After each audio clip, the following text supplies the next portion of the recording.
Football match जब तक नहीं जीती जाती जब तक अपने साथ वाले को पास नहीं करते, जो अपनी टीम वर्क पास नहीं करते, ये लेट ये लेट ये लेट ये लेट, और वो लास्ट में जो खड़ा होता है वो गेंद अंदर डाल देता है। इसका मतलब कह रहा है कि अगर आपके पास आपके घर में प्रेम करने वाली पत्नी है, प्रेम करने वाले बच्चे हैं, तो कह रहा है प्रेम करने वाले माँ बाप हैं, आपस में तुम्हारे घर में प्रेम है, तो कह रहा है कि तो इसका मतलब क्या होगा कि आप बड़ी से बड़ी जंग को जीत सकते हैं, आप बड़ी से बड़ी ब्लेसिंग को जीत सकते हैं, आप अपनी आशीषों को ले सकते हैं और आप बढ़ते चले जाएंगे, आप घटेंगे नहीं कभी भी। क्योंकि पहला कुरिन्थियों 13:1-2 में क्या लिखा, कह रहा है कि जो कह रहा है कि प्रेम नहीं करता, चाहे वो भविष्यता क्यों ना हो, चाहे वो पास्टर क्यों ना हो, तो वो ठनठनाता हुआ घड़ियाल, कह रहा है वो स्वर्गदूतों की भाषा क्यों ना बोले, कुछ भी ना करे, लेकिन कह रहा है कि उसकी जिंदगी में कह रहा है कि जब तक काम नहीं होगा, जब तक उसको परमेश्वर नाम रखने से कोई फायदा नहीं है प्रॉफिट, लेकिन भविष्यवाणी आनी भी चाहिए। मैं कह रहा हूँ कि पास्टर पोस्टर रखने से कोई फायदा नहीं है, कह रहा है कुछ करना भी चाहिए। कह रहा है कि अगर आपके ऊपर अभिषेक आएगा तो कह रहा है कि कब आएगा, कह रहा है जब आप प्रेम करेंगे। लोग आते हैं मेरे पास और बोलते हैं पापा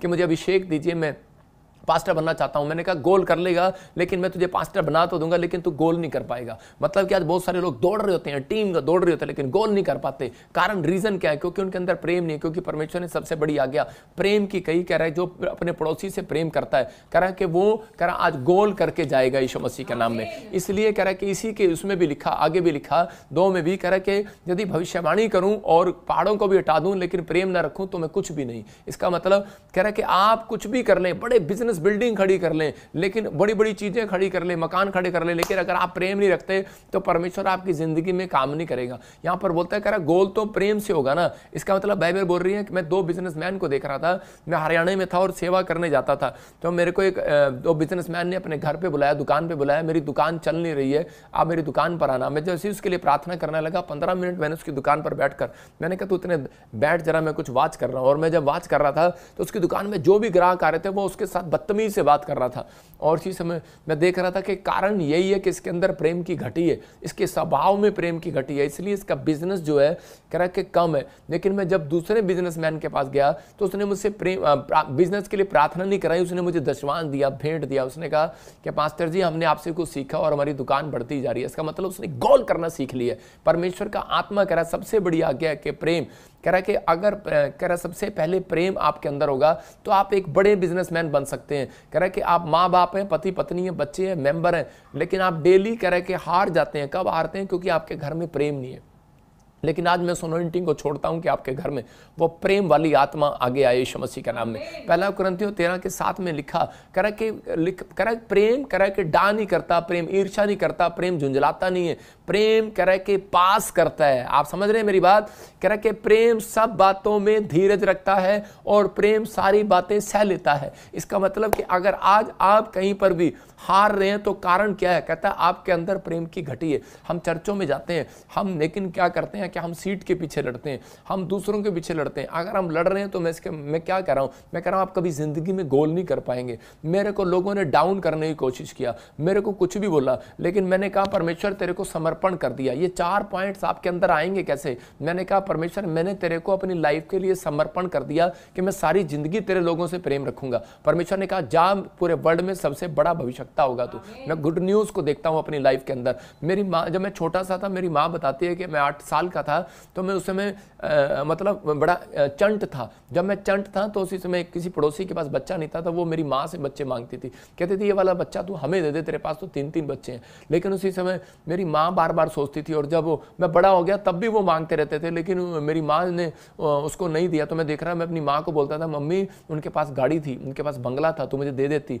और मेरी मम्मी इतनी दुखी रहती थी कि मेरा डैडी शराब पीता था, लड़ाई झगड़े या कुछ भी करता, तो उसी समय हमारे पास इतना पैसा नहीं होता था, तो हम दुखी रहते थे, प्रॉब्लम में थे। लेकिन परमेश्वर के आत्मा ने कह रहा है कि मेरी माँ के अंदर एक चीज़ देखी होगी, तभी तो मैं आज प्रभु में हूँ, क्योंकि उसके अंदर एक समर्पण था अपने पति के लिए कि मैं इसके साथ ईमानदार रहूँगी, प्योरिटी रहूँगी, पवित्रताई में रहूँगी, और मैं इससे प्रेम रखूँगी नहीं, पास भी करूँगी, इसके साथ प्रेम पास करूँगी। मतलब और उसी समय कि उसने समर्पण कर दिया था अपने आप को कि नहीं मैं इसी की अर्धांगिनी बन के रहूंगी, इसकी पत्नी बन के रहूंगी। और उसी समय परमेश्वर ने उसकी जिंदगी में काम किया, और उसी समय उसने मुझे नहीं दिया, मना कर दिया। मैं अगर दे देती मेरी माँ उसको तो आज मैं यहाँ पास्टर ना होता। तो लेकिन आज यही बात परमेश्वर चाहता है अपनी दुल्हनों से, अपने विश्वासियों से, अपनी पत्नियों से। कह रहा है कि आप उसकी दुल्हन हो, वो आपका दूल्हा है। कह रहा है कि आप प्रेम पास करो, कह रहा है कि आप प्रेम करो, अधीन हो जाओ, क्योंकि बाइबल बोलती है, कह रहा है कि जब आप अधीन हो जाते हैं तो परमेश्वर आपकी जिंदगी में काम करना स्टार्ट करता है। कह रहा है इफिसियों 5:25 में लिखा है, पतियों अपनी पत्नी से प्रेम रखो। कह रहा है कि लेकिन जब आप प्रेम नहीं करते तो कह रहा है कि प्रेम पास करना पड़ता है। भाई साहब, आदमी आएगा और गुस्से में आएगा और अपनी पत्नी को देखेगा, चल साइड में बैठ जा, तो उसी समय क्या होगा कि उसकी पत्नी आगे से क्या प्रेम करेगी। तो एक बार दो पति पत्नी की लड़ाई हो रही थी और मैं उससे पूछ रहा था, मैंने कहा क्या बात है, मैंने कहा ये आपकी लड़ाई क्यों हो रही है, क्या प्रॉब्लम है, मैंने कहा क्या क्या दिक्कत आ रही है आपको। तो उसी समय बोलती है, मैंने कहा तू इसके साथ प्रेम क्यों नहीं करती, इसके अधीन क्यों नहीं रहती, क्योंकि 5:22 में लिखा कह रहा है, हे पत्नियों अपने अपने पति के अधीन रहो जैसे प्रभु के। तो उसी समय बोलती है अधीन क्या खाक रहूं, कहती है मेरे से प्रेम ही नहीं करता तो अधीन कहाँ रहूंगी मैं इसके। इसका मतलब कह रहा है कि अधीन आपके, जब तक आपके बच्चा आपके साथ नहीं अधीन रहेगा, आपके अधीन अंडर में आपका वर्कर, आपका नौकर अधीन नहीं रहेगा जब तक आप उससे प्रेम नहीं करेंगे। तो परमेश्वर भी आपके, कह रहा आप परमेश्वर के अधीन कैसे रह सकते हो जब आप परमेश्वर से प्रेम नहीं रखोगे। इसलिए कह रहा है कि निर्गमन के उसमें 20:6 में लिखा, कह रहा जो मुझसे प्रेम करते हैं, कह रहा मैं उन हजारों पर करुणा करता हूं। आप लाख भी होंगे, आपके घर में 10,000 बच्चे भी होंगे, आज परमेश्वर आपकी जिंदगियों में काम करेगा यीशु मसीह के नाम में। अपने हाथों को उठाओ और को बोलो कि आज का फुटबॉल का मैच मैं जीत जाऊंगा। मैं कह रहा हूं कि आज आप शैतान से आप हारोगे नहीं, जीतोगे। बोलो कि मैं सरकारी नौकरी का आज जीत जाऊंगा, मैं हर चीज का जीत जाऊंगा, मैं मकान जीतूंगा, मैं आशीष पाऊंगा, मैं ब्लेस हो जाऊंगा, मैं आज बढ़ता चला जाऊंगा और आशीष को देखूंगा यीशु मसीह के नाम में। लेकिन आपको क्या करना है, प्रेम को पास करना है, मतलब अपने बच्चों के साथ प्रेम के साथ बात करना है। आपको एक दूसरे के साथ बात करना है। नमान बड़ा गुस्से वाला था और जिस समय उसके जीवन में जब कोढ़ आ गया तो वो अलीशा के पास गया, और अलीशा के पास जाने के बाद वो क्या कहने लगा, अलीशा के पास जाने के बाद बोलने लगा कि मेरी जिंदगी में कोढ़ आ गया है और जिसमें मेरे लिए प्रार्थना कर दे। लेकिन उसने कहा कि नहीं, कह रहा कि तू जाके पानी में डुबकी ले ले। लेकिन वो गुस्से से आ गया और उसी समय बोलता कि चल चल, कह रहा कि कौन ले, कह रहा मैं वापिस जा रहा हूं। लेकिन उसी समय उसको पता लगा, कह रहा कि तेरे अंदर क्रोध की भावना को खत्म करके अलीशा से प्रेम करना पड़ेगा, उसकी बातों से प्रेम करना पड़ेगा। और जब उसने उसकी बात को मान लिया तो उसी समय वो चंगा हो गया। इसका मतलब कह रहा है कि आज आप जो है परमेश्वर की जब आज्ञाओं को मानते हैं, जैसा बाइबल बोलती है, जैसा पास्टर बोलते हैं, तो उसी समय जब आप मान लेते हैं बाइबल में लिखी बातों को, तब परमेश्वर आपकी जिंदगियों में काम करना स्टार्ट करता है। तो आज अगर आप गिरे हुए हैं, आप उठ नहीं रहे हैं, परमेश्वर का आत्मा आज आपको उठाएगा और ब्लेस करेगा यीशु मसीह नासरी का नाम में। नीति वचन 15:6 में लिखा, धर्मी जन के घर में धन रहता है। याद रखना, धर्मी जन के घर में, प्रॉब्स लिखा, धर्मी के घर में बहुत धन रहता है। धन नहीं रहता, बहुत धन रहता है। आज आपको सिर्फ धर्मी जन बन के दिखाना है परमेश्वर को कि परमेश्वर मैं गोल करना स्टार्ट करूंगा, मैं प्रेम करूंगा, प्योरिटी रखूंगा अपने अंदर, पवित्रता ही से चलूंगा, दीनता में रहूंगा और प्रभु जी प्रेम को पास करूंगा। इसका मतलब कि आप फुटबॉल मैच जब जीतते हैं, जब प्रेम को पास करते हैं। अगर आज आप अपनी कलीसिया में, अपने बिजनेस में, आप अपने वर्करों से, अपने बच्चों से, अपने परिवार में प्रेम रखेंगे या पत्नी प्रेम रखेगी और अधीन रहेगी, तो परमेश्वर एक शांति का मार्ग आज आपके लिए खोलने वाला है यीशु मसीह के नाम में। और इसी समय ब्लेसिंग को डबल करने वाला। क्रोध करने वाले कभी गोल नहीं कर पाते। गोल का मतलब समझ रहे हैं? गोल का मतलब गवर्नमेंट जॉब, मतलब आपका निशाना नहीं लगेगा। आप बिजनेस कर रहे हैं, निशाना नहीं लगेगा। दुकान खोल रहे हैं, ग्राहक नहीं आएगा। रीजन बाइबल बोलती है, भजन संहिता में क्लियर लिखा, ग्राहकों को यहोवा भेजता है। याद रखना, कह रहा लेकिन उसके पास भेजेगा जिसके अंदर प्रेम का स्वभाव है। आपके अंदर जब प्रेम का स्वभाव होगा, परमेश्वर रास्ते खोलता चला जाएगा। एक बार ऐसा ही हुआ कि दो पति पत्नी में झगड़ा हो रहा था, तो उसी समय मैंने उसे पूछा, मैंने कहा क्या बात है, मैंने कहा झगड़ा क्या हो रहा है। पति बोलता कहता मेरी पत्नी इधर देखती है, उधर देखती है, लोगों को देखती है। तो उसी समय वो उसी समय उसकी पत्नी से पूछा, तो बोली, कह रही कि अधीन कैसे रहूं उसके साथ, ये है इतना गुस्से वाला, कह रही कि प्रेम तो करता ही नहीं है, प्रेम तो है ही नहीं। मैंने कहा प्रेम कहाँ करे जब तू इधर देख रही है, उधर देख रही है। तो उसी समय मैंने उसको एक उदाहरण दिया घोड़े का। मैंने कहा वो देखो घोड़े, देखो घोड़े के साइडों में ऐसे एक चश्मा लगा होता है ऐसे। मैंने कहा क्योंकि पत्नी पति पे शक करती है, पति पत्नी पे शक करता है कि ये किसी को देखती है। तो मैंने कहा देखो घोड़े और घोड़े के अंदर दोनों के अंदर क्या होता है। घोड़े के देखो एक नाड़ लगी है साइड में, घोड़ा ना इधर देख सकता ना उधर देख सकता। देख सपना घोड़े का फोटो देखो, तो इस समय क्या होता है, ना इधर देख सकता ना उधर देख सकता। तो कह रही मेरे को घोड़े की तरह बना दो। कह रही मैं ऐसे घोड़े की तरह नाड़ लगा के चलूं सीधी। कह रहे के आदमी कह रहा होगा मैं भी ऐसे चलूं सीधा, मैं इधर नहीं देख सकता उधर नहीं देख सकता। मैं कह रहा हूं आप कितनी बार रोकोगे अपने आप को कि इधर उधर इधर उधर, लेकिन ऐसा नहीं रुकता। मैं कह रहा हूं कि यहाँ पर कह रहा कि इस बात के लिए समझा रहा था कह रहा कि मैं उस व्यक्ति को कि परमेश्वर जो है कह रहा आपको प्रार्थना से कह रहा आपकी आदतों को चेंज करने वाला है। आपको आपके अंदर विश्वास पत्नी के लिए, पति के लिए विश्वास जो है वो प्रार्थना से आने वाला। कब कह रहा है? जब इकट्ठे होकर आप प्रार्थना करेंगे। अगर आप अपनी पत्नी को लेकर दुखी हैं, अगर आप अपने पति को लेकर दुखी हैं, या आप शक्की हैं, या फिर आपके घर में लड़ाई झगड़ा हो रहा है किसी बात के लिए, और मुझे पता है कोई मुझे देख के हंस भी रहा होगा, लेकिन परमेश्वर का आत्मा आपसे बात कर रहा है कि इस समय अगर आप किसी बात को लेकर भी आप चिंतित हैं, आप परेशान हैं, तो कह रहा है कि सब बातों को हल जो है कह रहा है कि जिसके घर में कह रहा है अगर 5 लोग इकट्ठे होकर भी प्रार्थना करें तो कह रहा है वो 100 की समस्या को खत्म कर सकते हैं। तो आपको किसका मतलब समझ में आ रहा है। लेकिन उनको समझाया तो उसके बाद थोड़े दिन उनका प्रेम ठीक रहा, लेकिन अगली बार उसने क्या किया, अगली बार फिर वो ट्रक लेकर आ गया। मैं आपको ट्रक की फोटो दिखाता हूँ स्क्रीन पर। वो नया ट्रक लेकर आया और उसने ट्रक पर लिखा वेखी जा पर छेड़ी ना, क्योंकि मेरी पत्नी मेरे तो नाराज आ मतलब उसने लिखा ट्रक पे वेखी जा पर छेड़ी ना। तो उसी समय उसकी पत्नी को गुस्सा आया और उसने दूसरी जगह ट्रक पे लिख दिया, कह रहे वेख के दिखा अखा काट ले आगी उसकी पत्नी ने देखो दूसरी जगह क्या लिखा, फिर स्क्रीन पर देखो, वेख के दिखा अखा काट ले आगी। मतलब मैं हिंदी में बता रहा हूँ कि आदमी ने जब नया ट्रक लिया तो उस पर लिखा, कह रहा है कि देखते रहो। उसका तो मतलब गाड़ी पर था कि ट्रक को देखते रहो, लेकिन इसको हाथ मत लगाना, छूना मत।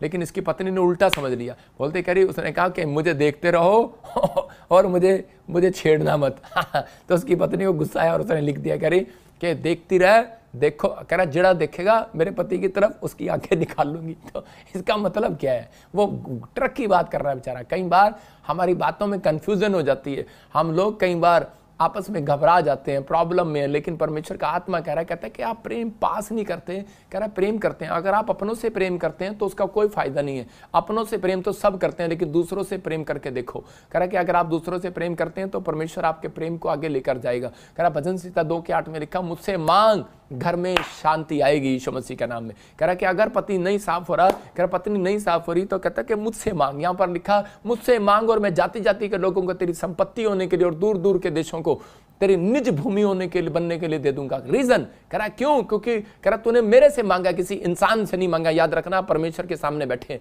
आप, परमेश्वर के दास के सामने बैठे हैं, क्योंकि पवित्र आत्मा यहाँ पर है। आप मांग रहे हैं हर संडे, हर वीरवार जो लाइव में जुड़े हुए हैं। मैं कह रहा हूं कि आपको सिर्फ एक प्रेम पास करना है। जब आप परमेश्वर की बाइबल को कह रहा किसी को बांटते हैं तो प्रेम पास करते हैं। आपके जब ये टीवी लाइक शेयर करते हैं एक दूसरे को, तो आप परमेश्वर को पास कर रहे हैं। समझ रहे हैं कि नहीं? परमेश्वर का वचन पास कर रहे हैं। आपके घरों में शांति क्यों नहीं है? क्योंकि बहुत सारे लोगों के घर में आज भी कलेश क्यों है, आज भी चिंता में, परेशानी में क्यों है? क्योंकि उनके घर में कह रहा कि वो प्रेम पास नहीं करते। मैं आपको बताता हूं कि मेरी मौसी है, वो यूपी में रहती है, और उसी समय उसके दांत जो ऐसे बाहर हैं ऐसे, और मैं देखता कि उसको कभी भी मतलब कि मेरा चाचा जब भी आता है, मासड़ मेरा उसको बार बार बोलता है, कहता है, कह रहा है कि तू जो है हंसती की रहती है, हंसती की रहती है। मतलब उनके लड़ाई झगड़े कम होते हैं। आधी दर्जन हमारे मेरे डैडी और आधी दर्जन भाई हैं, लेकिन उनमें से एक भाई ऐसा है जिसका झगड़ा कम होता है। क्यों? क्योंकि मैंने देखा उसकी वाइफ के दांत बाहर हैं, क्योंकि वैसे लगती है दूर से हंस रही है तो ना वो जब भी मतलब इसका मतलब क्या है?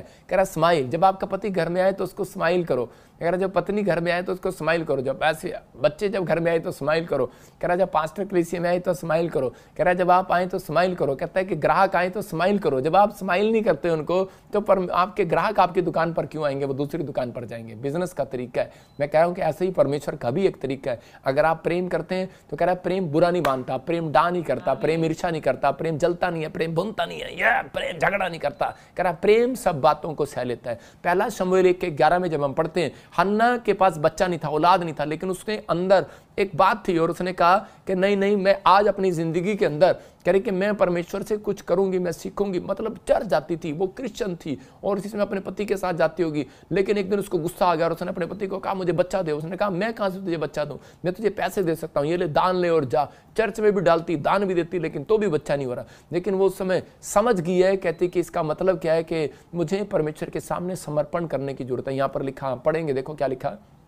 उसने ये मन्नत मांगी है, हाँ। सेनाओं के यहोवा कह रहा उसने ये मन्नत मांगी, यदि तू अपनी दासी को सचमुच दृष्टि करे और मेरी सुधि ले, अपनी दासी को भूल ना जाए, अपनी दासी के पुत्र को, तो मैं उसके जीवन भर के लिए यहोवा को अर्पण करूंगी। इसका मतलब समर्पण और अर्पण।